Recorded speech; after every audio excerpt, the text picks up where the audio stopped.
Well, howdy folks. I'm Mac Stevens. I'm not a doctor, nor do I portray one on the internet. However, I do like to do other stuff. What a really clumsy segue to get into record cutting. Surgeon, that's why. That's what I was thinking of. We're going to do some cutting. We're going to cut a record today. I've done a video or three on this. I feel like doing it again since my old Presto, right there, that's a Presto K8 from 1936. That's been out of action, but it needed the laying on of hands and spiritual help that Alberto Tello of Atomic Tube down in Austin put on it. Alberto's a great guy. He speaks tube, he speaks it well, but he does it in Italian. Yeah, I'm not kidding. Here's the booklet of all of the notes when I bought the thing. Well, no, this goes to that one over there, but this is all of his notes in Italian, where he does this, that, and the other. Pretty cool, huh? I like that. It's just part of the stuff that we call stuff.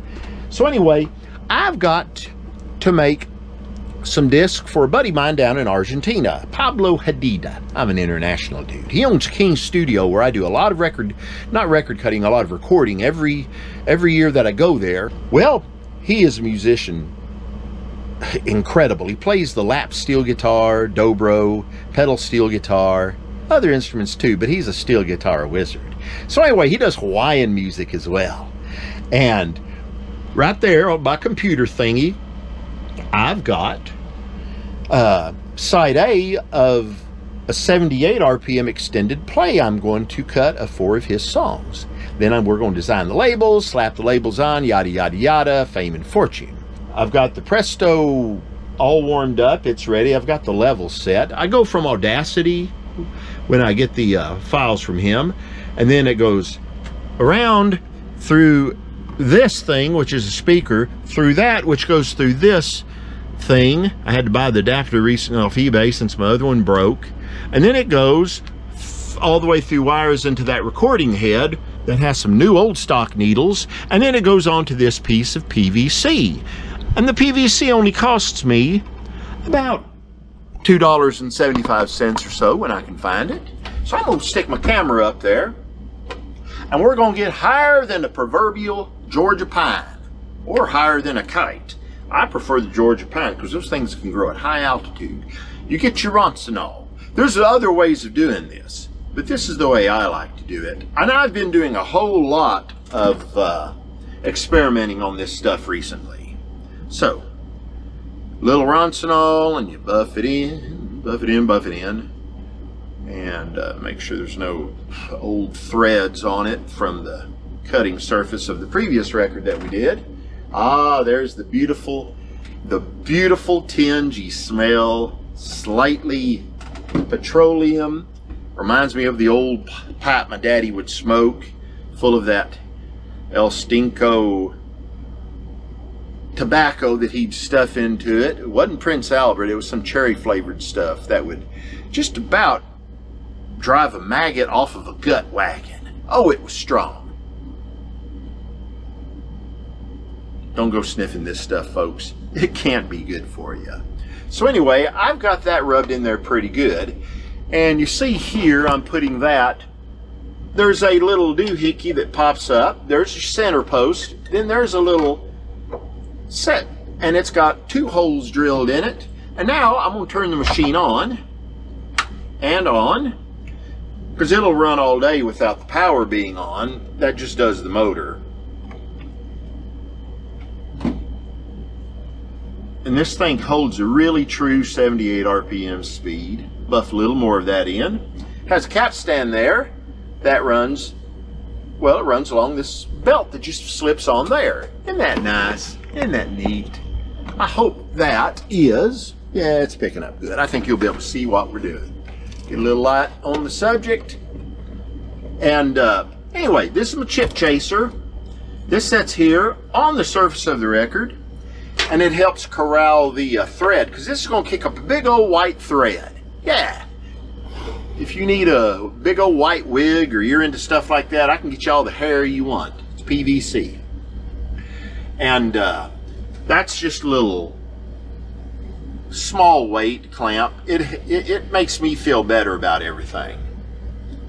So anyway, put that down, get this into position. I have already set my recording level, but I'm gonna make sure it comes on as it should. I'll hear it in here.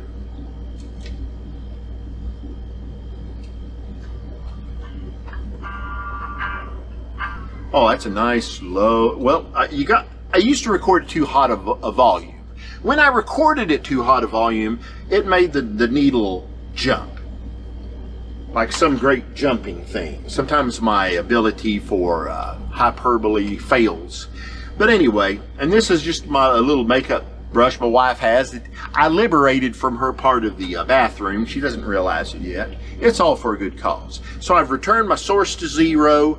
You make one mistake on this, and you can either keep the disc, use the flip side for practice, or throw it in the trash. That's how unforgiving this thing is. And that's, okay, now by doing that, I've engaged the drive. Okay, now we're cutting.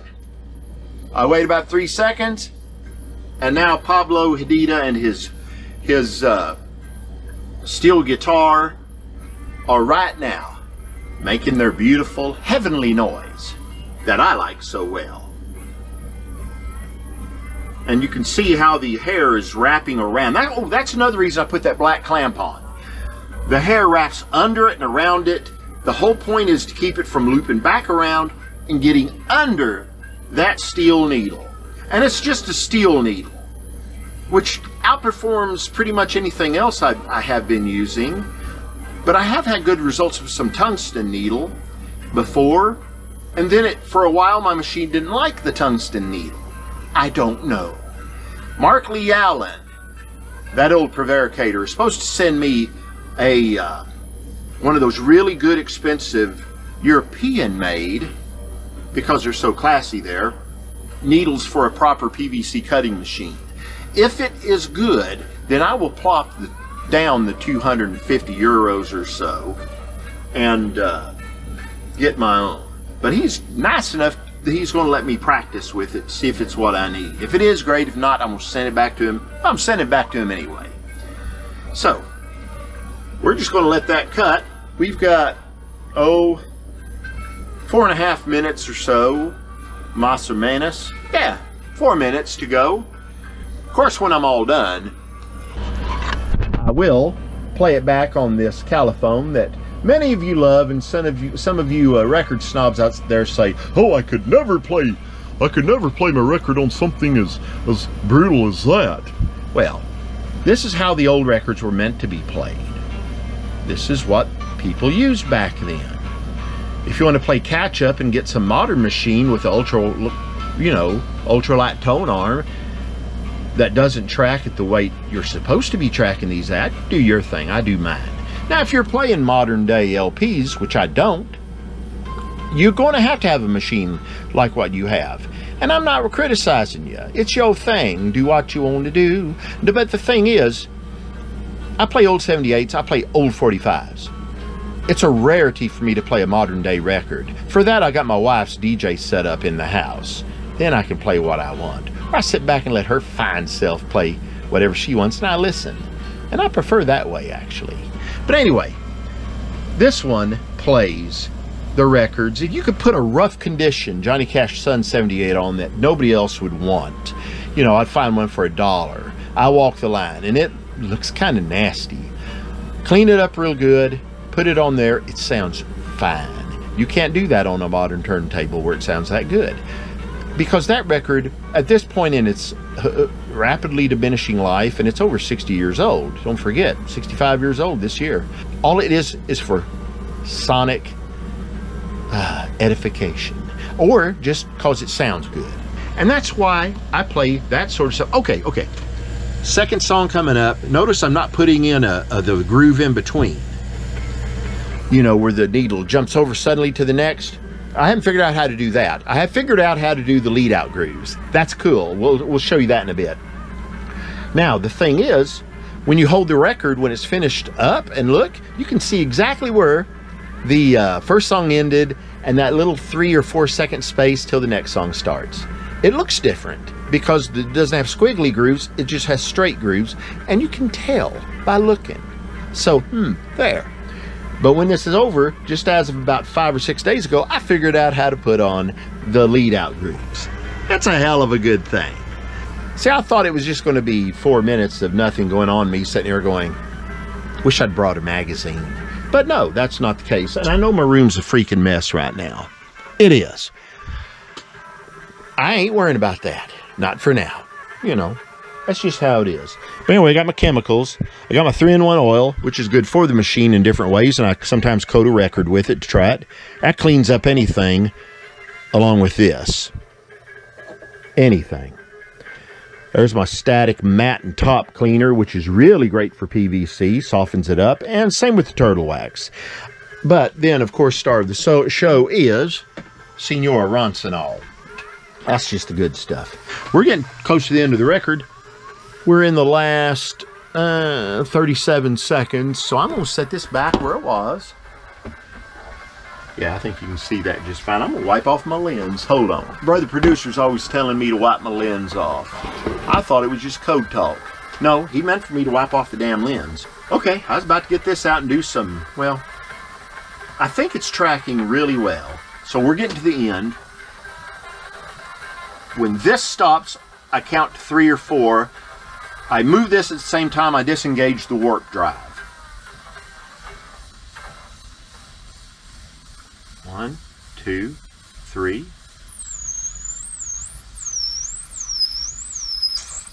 Done.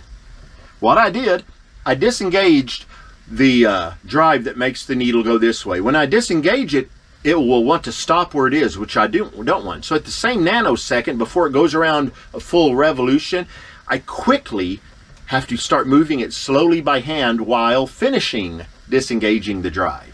When I disengage a drive and move it by hand, the needle still carves a path, but now it's an ever widening path. And then I let the needle set in the same spot for about a 2 count. And that pretty much locks it in place. And there is, that's your angel hair that I make, or it's your grandma's hair. But it ain't there. Ah, it looks creepy. It looks like a freaking merkin. Anybody need a, well, anyway, look at merkin. Anyway, I'll throw that over there since my trash can is obviously not in the room. One of my dearly departed friends said, I go to his house and it'd be a mess. Every time I'd walk in that house, he'd go, oh, our maid didn't show up today. I miss that old guy. He was cool. Now, I got to clean the record first, but I'm going to turn that old buzz bucket on over there, the California. I've got a really bad buzz, so I've got to figure out why. Now, see, sometimes you'll get a little bit of thread that just didn't come up all the way. Generally, you remove it and it's fine. What I'm going to do, after I drop the rag again, we're going to foam this bad boy up. Somebody said, oh, you're touching the surface of the record. Yes, I gave birth to this thing. You know what? You just saw me conceive it and then bring the thing into this world. I can take it out anytime I want.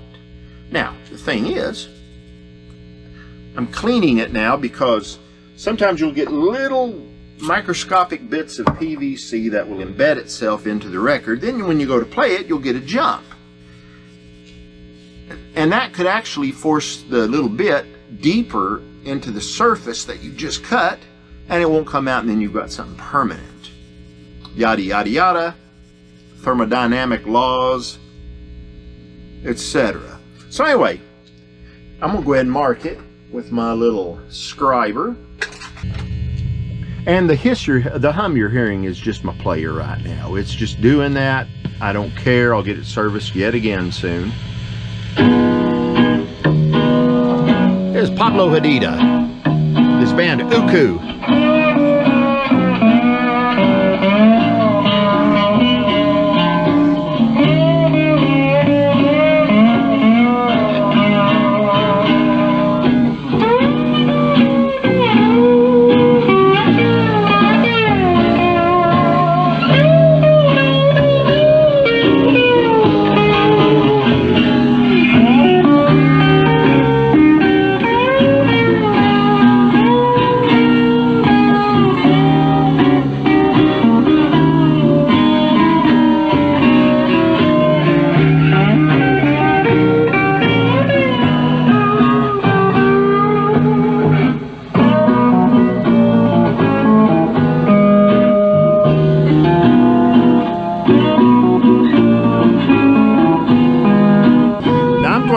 pause it here for a moment. And then when we get to the middle part where the first song ends and the second part starts, well, I'll put it back on and then I'll pause it, and then we're going to watch the tail end to see if it does the finishing groove at the end. Just because. Okay, here we go.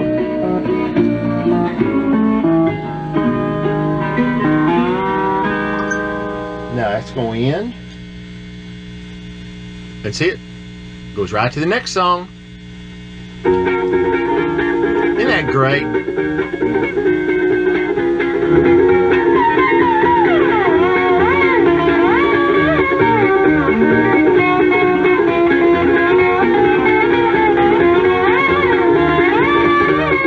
All right, here's the end.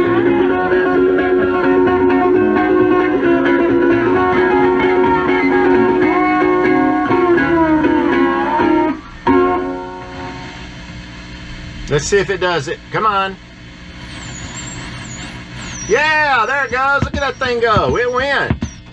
And that's just a small victory, but by golly, that's a victory. So I've got this side A cut. Look at there. Look at there. So anyway, yeah, I'm happy with that. So, come back and see me. Sometimes we'll go out and look for records. Sometimes we'll make records. Sometimes we'll clean records. Sometimes we'll pack records. Sometimes I'll show you how to get a, well, never mind. I don't want to get off into that sort of record. But anyway, ciao.